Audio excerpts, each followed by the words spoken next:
साथियों, पूरे देश में अपार आईडी का निर्माण कार्य चल रहा है। प्री प्राइमरी से और 12th तक के स्टूडेंट्स की अपार आईडी बनाई जा रही है। लेकिन इस अपार आईडी को बनाने में बहुत सारी परेशानियों का सामना हमारे शिक्षक साथियों को करना पड़ रहा है। सबसे बड़ी समस्या इसमें ये आ रही है साथियों, जिन बच्चों का आधार डाटा यूडाइस डाटा से मैच नहीं हो रहा है, उनका अपार आईडी जनरेट नहीं हो पा रहा है। इस अब मैं आपको बता दूं साथियों, सबसे पहले आपको अपार आईडी बनाने से पहले एक्टिव स्टूडेंट मॉड्यूल में जाकर ये चेक कर लेना है कि जिन बच्चों के आप अपार आईडी जनरेट कर रहे हैं उनका आधार वैलिडेट हो रहा है या नहीं।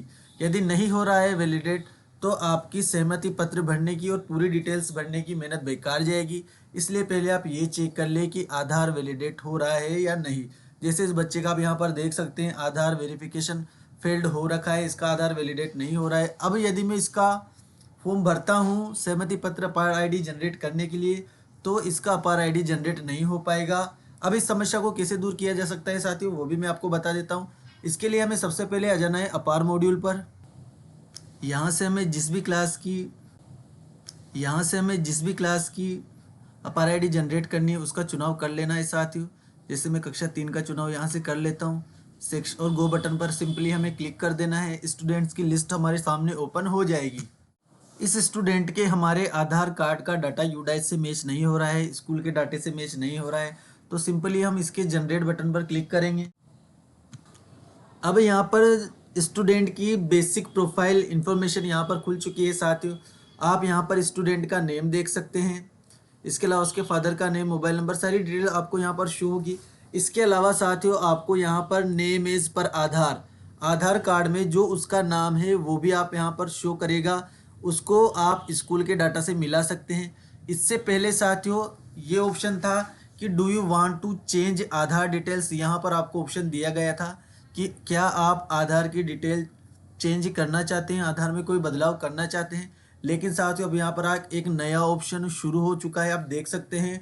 To update any of the above field visit general profile section of this student. ये जनरल प्रोफाइल अपडेट का ऑप्शन यहाँ पर शुरू हो गया है। इससे आप बच्चे की डिटेल्स को अपडेट कर सकते हैं। जैसे आप इस पर क्लिक करेंगे, जनरल डिटेल्स यहाँ से इसकी ओपन हो जाएगी। अब साथियों आप यहाँ से उसकी जनरल डिटेल में भी बदलाव कर सकते हैं। उसके आधार कार्ड में जो नाम दिया गया है उसके पिता का या माता का, उसको आप बदलाव कर सकते हैं। यदि बच्चे के नाम में करेक्शन है तो स्टाफ विंडो से आप उसको करेक्ट कर सकते हैं। आधार कार्ड से उसकी डिटेल आप यहाँ से मैच करवा सकते हैं साथियों। इसके अलावा यदि आप चाहते हैं कि आधार कार्ड स्कूल में और यूडाइस में तो हमारे सही है, हम आधार कार्ड में करेक्शन करना चाहते हैं, तो साथियों यहाँ पर आपको ऑप्शन दिया गया है do you want to change Aadhaar details in SDMS। तो यहाँ से आप इसको टिक लगाएंगे, यहाँ पर बच्चे के आधार नंबर डालेंगे और जो नाम आप करेक्ट करना चाहते हैं वो नाम आप यहाँ पर लिख सकते हैं। उसके बाद इसको आपको सेव कर देना है। यहाँ पर सेव बटन दिया गया है, यहाँ से आपको इसको सेव कर देना है। बच्चे की डिटेल में परिवर्तन हो जाएगा, अपडेट हो जाएगी और उसके बाद आप अपार आईडी आसानी से जनरेट कर सकते हैं साथियों। इसके अलावा अपार आईडी को जब जनरेट करते हैं तो एक परमिशन फॉर्म सहमति पत्र हमसे भरवाया जाता है। उसको किस प्रकार भरना है बिना आधार कार्ड की, वो भी मैं आपको बता देता हूँ। अब जैसे हम अपार आईडी जनरेट पर क्लिक करते हैं, इस प्रकार का कंसेंट फॉर्म हमारे सामने खुलता है साथियों, जिसको अधिकतर शिक्षक साथी बिना आधार कार्ड पेरेंट्स के नहीं भर रहे हैं। यहाँ पर पेरेंट्स का नाम लिखना होता है, फिर यहाँ से डॉक्यूमेंट सेलेक्ट करना, यहाँ से फादर मदर जो भी रिलेशन है उसको सेलेक्ट करना होता है। फिर यहाँ से हम ज़्यादातर बच्चों के आधार कार्ड ही ले रहे हैं साथियों, पिताजी के, तो इसमें आधार कार्ड के अलावा EPIC voter ID, driving licence, PAN card, जो भी बच्चे के अभिभावक के पास उपलब्ध हो वो आप ले सकते हैं। आधार कार्ड यहाँ पर नेसेसरी नहीं है, इपिक वोटर आईडी कार्ड से भी आप सहमति पत्र भर सकते हैं। और यदि बच्चे के पिताजी के पास अगर कोई आईडी मौजूद नहीं है साथियों, तो आप आधार कार्ड डालकर यहाँ पर 999 फिल करेंगे 12 बार, तो भी आपका फॉर्म सबमिट हो जाएगा और आपके बच्चे की आईडी जनरेट हो जाएगी। सहमति पत्र आप ऑफलाइन भरवा कर रख लें। इसमें आप यदि बच्चे के पास उसके पिताजी का कोई डॉक्यूमेंट्स अवेलेबल नहीं है तो भी आप इसको फिल कर सकते हैं साथियों। इसके अलावा साथियों एक समस्या और आ रही है, हमने स्टाफ विंडो से बच्चे के नाम में परिवर्तन कर दिया है, आधार कार्ड से उसका डाटा मैच करवा दिया है उसके बाद भी आप देखेंगे कि यूडाइस पोर्टल पर जो स्टूडेंट का नाम है वो पुराना वाला नाम ही यहाँ पर आ रहा है। तो इसके लिए आपको स्टूडेंट का नाम अपडेट यूडाइस पोर्टल पर भी करना होगा। यहाँ पर स्टूडेंट नेम अपडेट का ऑप्शन दिया गया है, आप देख सकते हैं यहाँ पर। तो सिंपली आपको इसको ओपन कर लेना है। इस प्रकार का पेज आपके सामने ओपन होगा। यहाँ पर साथियों आपको स्टूडेंट के पेन नंबर यहाँ पर लिखने होंगे और गो बटन पर सिंपली आपको क्लिक करना होगा। अब यहाँ पर इस प्रकार का पेज आपके सामने खुल जाएगा साथियों। अब यहाँ पर स्टूडेंट का नेम आपके यूडाइस पोर्टल का और विद्यालय का, इसके अलावा name as per of student, Aadhaar card, यहाँ पर आधार कार्ड में जो नाम है और स्कूल डिटेल और यूडाइस पोर्टल पर हमारे जो नाम दिया गया है उसको आप देख सकते हैं।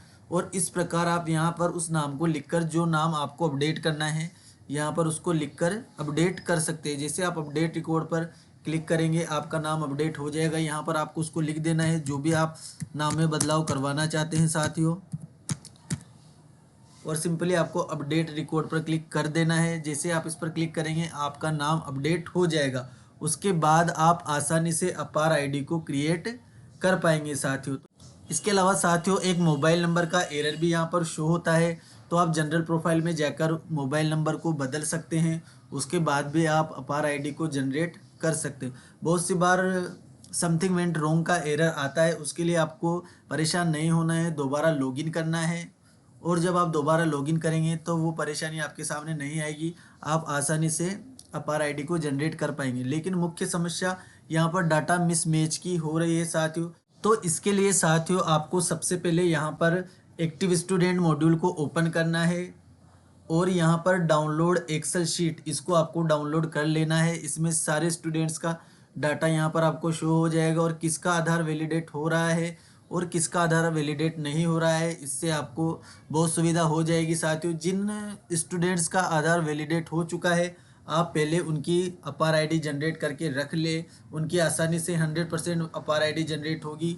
और जिन स्टूडेंट्स के करेक्शन हैं आप उनके करेक्शन करें, पहले स्टाफ विंडो में से उनका नाम सही करें, उसके बाद शाला दर्पण पर नाम अपडेट करें और फिर उसके बाद आप अपार आईडी जनरेट करें। आपकी अपार आईडी 100% आप इस प्रकार से जनरेट कर पाएंगे साथियों।